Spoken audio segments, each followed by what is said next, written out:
Hi hello. അങ്ങനെ ഇനി school അടയ്ക്കാനായിട്ട് കുറച്ച് ദിവസങ്ങളുള്ളൂ കേട്ടോ. നോർത്ത് ഇന്ത്യ വന്നിട്ട് പഠിപ്പിച്ചുകൊണ്ടിരിക്കുമ്പോൾ എന്റെ ഏറ്റവും പ്രധാനപ്പെട്ട വെല്ലുവിളി എന്ന് പറയുന്നത് ഇവരുടെയൊക്കെ പേര് പ്രൊനൗൺസ് ചെയ്യാന്നുള്ളതാണ് കേട്ടോ. അവരുദ്ദേശിക്കുന്ന രീതിയിലൊന്നുമല്ല എന്റെ പ്രൊനൗൺസിയേഷൻ. ഫസ്റ്റ് നെയിം പിന്നെ എങ്ങനെയെങ്കിലുമൊക്കെ വായിക്കാം, സെക്കൻഡ് നെയിം വായിക്കുമ്പോഴത്തേക്കും ക്ലാസ്സിൽ മൊത്തത്തിൽ ചെയ്യാൻ കേട്ടോ. അപ്പൊ ഈ പേര് വിളിച്ചെണീപ്പിച്ച് നിൽക്കുന്ന ആളാണ് ചമ്മിപ്പോകുന്നത്. അയ്യോ മിസ് അങ്ങനെയല്ല, ഇങ്ങനെയാണ് മാം, അങ്ങനെയാണ് ഇങ്ങനെയാണെന്നൊക്കെ അവർ പറയും. പക്ഷെ പ്രൊനൗൺസ് ചെയ്ത് വരുമ്പോൾ വേറെ എന്തൊക്കെയോ ആയിരിക്കും വരുന്നത്. അങ്ങനെ കുറെ കടുകെട്ടി പേരൊക്കെ പഠിച്ച് ക്ഷീണിച്ച് തിരിച്ചു വന്ന് ഊണൊക്കെ കഴിഞ്ഞ് പിന്നാമ്പുറത്തോട്ട് നോക്കിയപ്പോൾ ഇവിടെ പൊരിഞ്ഞ ഫൈറ്റ് നടക്കുന്നത്. ഈ കാണുന്ന കൊരങ്ങമ്മമാരും ഇവരുടെ കുഞ്ഞുങ്ങളും കൂടെ ഒരു പടയായിട്ട് ഇങ്ങ് വരും കേട്ടോ. ചുമ്മാതല്ല കേട്ടോ, വെറുതെ അല്ല വരുന്നത്. ഈ മാവിലെ സകല വിളഞ്ഞ മാങ്ങയും പിന്നെ ഈ പാവ സിസ്റ്റർമാർ കൃഷി ചെയ്തുണ്ടാക്കിയിട്ടേക്കുന്ന പച്ചക്കറിയും പയറും എല്ലാം തിന്നുകൊണ്ട് ഇവർ പോകും കേട്ടോ. ഇവരുടെ സൗണ്ട് കേൾക്കുമ്പോൾ തന്നെ സിസ്റ്റർ അമ്മമാരും സംഗീതം ഒരു തെറ്റാലിയും കൊണ്ട് ഫൈറ്റിന് ഇറങ്ങും. പക്ഷെ കുഞ്ഞുങ്ങളെ വയറ്റി നോക്കി സകലത് അടിച്ചുകൊണ്ട് ഇവർ സ്ഥലം വിടും.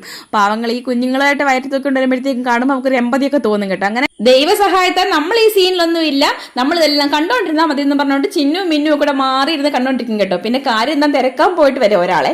അങ്ങനെ പാവങ്ങൾ കണ്ടോ വിളഞ്ഞ മാങ്ങയാ തിന്നുന്നത്. ഇത് അച്ചാറിടാൻ പോയിട്ടൊന്ന് പുളി നോക്കാൻ പോലും സിസ്റ്റർമാർക്ക് കിട്ടത്തില്ല. അത് കാണുമ്പോഴേ നമുക്ക് വിഷമം വരും. പിന്നെ ഇവര് കാണിച്ചു കൂട്ടുന്ന അക്രമമാണെങ്കിലും പാൽ കൊടുക്കുന്ന അമ്മമാരിലെ വിശപ്പല്ലേ എന്ന് ഓർക്കുമ്പോൾ നമുക്ക് പിന്നെ ഒരു സിമ്പതി